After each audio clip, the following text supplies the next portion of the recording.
Hello दोस्तों और स्वागत है। तो आज हम जर्मन वर्ब कॉन्जुगेशन के एक खास लेकिन बहुत ही आसान से नियम को समझने वाले हैं जो प्रोनंसिएशन को मतलब उच्चारण को बहुत ही आसान बना देता है। ये उन लोगों के लिए बिल्कुल परफेक्ट हैं जो अभी अभी जर्मन सीखना शुरू कर रहे हैं और अपनी भाषा को और सुधारना चाहते हैं। अच्छा, इसको समझने का सबसे बढ़िया तरीका है एक रेसिपी की तरह सोचना। सोचिए कि हर वर्ब का एक रूट होता है यानी उसका मेन इंग्रेडिएंट और एक होती है एंडिंग यानी कि मसाला। और ये मसाला इस पर डिपेंड करता है कि एक्शन मतलब काम कर कौन रहा है। ठीक है, तो चलो इसमें थोड़ा और डीप में चलते हैं। सबसे पहले उस बेसिक रेसिपी को फटाफट रिवाइज कर लेते हैं जिसे ज्यादातर लोग पहले से ही जानते हैं, ताकि इस नए नियम के लिए एक मजबूत बेस तैयार हो जाए। तो जो स्टैंडर्ड रेसिपी है वो कुछ ऐसी दिखती है। मान लीजिए वर्ब है लर्नेन यानी सीखना। इसका रूट है लर्न। इश के साथ हम ई जोड़ते हैं, इश लर्ने। दू के साथ स्ट, दू लर्नस्ट। वियर के साथ एन, वियर लर्नेन।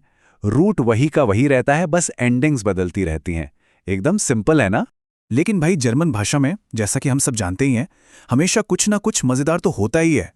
कभी कभी ये सिंपल सी रेसिपी भी थोड़ी ट्रिकी हो जाती है और एक चैलेंज खड़ा कर देती है। तो सवाल ये उठता है कि भाई जब आर्बाइटन जैसा कोई वर्ब आ जाए तो क्या होगा? इसका रूट है आर्बाइट जो टी पर खत्म हो रहा है। तो क्या हम वही सेम रेसिपी इस्तेमाल कर सकते हैं?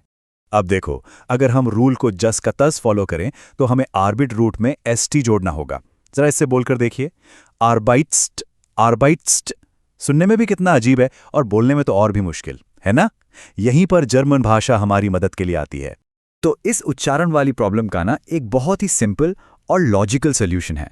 इसी को हम एक्स्ट्रा ई रूल कहते हैं और यकीन मानिए ये इन शब्दों को बोलना बहुत बहुत आसान बना देता है। ये रहा वो आसान सा सॉल्यूशन। रूल कहता है अगर वर्ब का रूट टी या डी पर खत्म होता है तो बस एक छोटा सा ई बीच में लगा दो। और ये कोई रैंडम एक्सेप्शन नहीं है, बल्कि प्रोनंसिएशन को स्मूथ बनाने का एक बहुत ही स्मार्ट तरीका है। तो इसका जो थॉट प्रोसेस है ना वो बहुत सीधा सा है। पहला स्टेप, वर्ब का रूट ढूंढो। दूसरा, उसका आखिरी लेटर चेक करो। तीसरा, अगर वो टी या डी है तो एक ई लगाओ। और चौथा, हमेशा की तरह प्रोनाउन की एंडिंग जोड़ दो। तो चलिए वापस चलते हैं उस मुश्किल से शब्द आर्बाइट्स्ट पर। इस नियम के साथ हम रूट आर्बाइट और एंडिंग एस्ट के बीच में एक ई डाल देते हैं और अब ये बन गया दू आर्बाइट्स्ट। सुना? कितना स्मूथ और एकदम क्लियर है। चलो अब इन दोनों को साइड बाय साइड रखकर देखते हैं। लेफ्ट में हमारे पास लैनन का नॉर्मल पैटर्न है और राइट में है आर्बाइटन। ध्यान से देखिए कि कैसे दू, एरजी एस और ईयर के साथ वो एक्स्ट्रा ई जोड़ा गया है ताकि बोलना आसान हो जाए। इससे जो फर्क है ना वो एकदम क्रिस्टल क्लियर हो जाता है। इस रूल के बारे में सोचने का एक और बड़ा अच्छा तरीका है। ये जो एक्स्ट्रा ई है ये एक छोटे से पुल, एक ब्रिज की तरह काम करता है। ये रूट के आखिरी कॉन्सोनेंट को एंडिंग के कॉन्सोनेंट से जोड़ता है, जिससे शब्द जुबान पर फिसलता हुआ निकलता है। चलो अब आगे बढ़ते हैं और एक और एग्जाम्पल देखते हैं ताकि ये कॉन्सेप्ट और भी पक्का हो जाए। प्रैक्टिस ही तो सब कुछ है। तो अब वर्ब लेते हैं बार्डन, जिसका मतलब है नहाना। इसका रूट है बार्ड जो डी पर खत्म हो रहा है। तो हमारा एक्स्ट्रा ई वाला नियम यहां भी लगना चाहिए। तो फिर एक छोटा सा सवाल आप सबके लिए। प्रोनाउन ईयर जिसका मतलब होता है तुम सब, उसकी नॉर्मल एंडिंग टी होती है। तो इस नियम का इस्तेमाल करके अगर ईयर के साथ बार्डन को कॉन्जुगेट करना हो तो सही फॉर्म क्या होगा? और सही जवाब है ईयर बैडिट। देखा, हमने रूट बैड और एंडिंग टी के बीच में बस एक ई लगा दिया। ईयर बाट कहने की बजाय जो थोड़ा अजीब लगता है, ईयर बैडिट एकदम परफेक्ट साउंड करता है। बहुत बढ़िया। अच्छा, अब सवाल ये है कि ये इतना जरूरी क्यों है?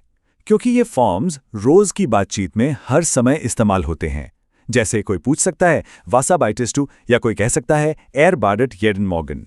इस नियम को जानने से हमारी सुनने और बोलने दोनों की स्किल्स बहुत इंप्रूव होती हैं। देखिए, गलतियों से सीखना बहुत इंपॉर्टेंट होता है। लेफ्ट साइड में देखिए, ये वो आम गलतियां हैं जो तब होती हैं जब हम वो एक्स्ट्रा ई लगाना भूल जाते हैं। और राइट साइड में है सही फॉर्म्स।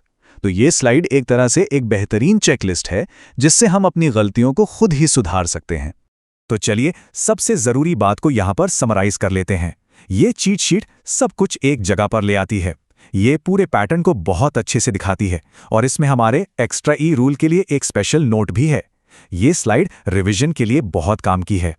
तो अब जब ये रूल एकदम क्लियर हो गया है तो सोचने के लिए एक सवाल है, क्या कुछ और जर्मन वर्ब्स के बारे में सोच सकते हैं जिनका रूट टी या डी पर खत्म होता हो? याद रखिए, इस नॉलेज को असल में इस्तेमाल करना ही मास्टरी की तरफ अगला कदम है। इस सेशन को देखने के लिए बहुत बहुत शुक्रिया।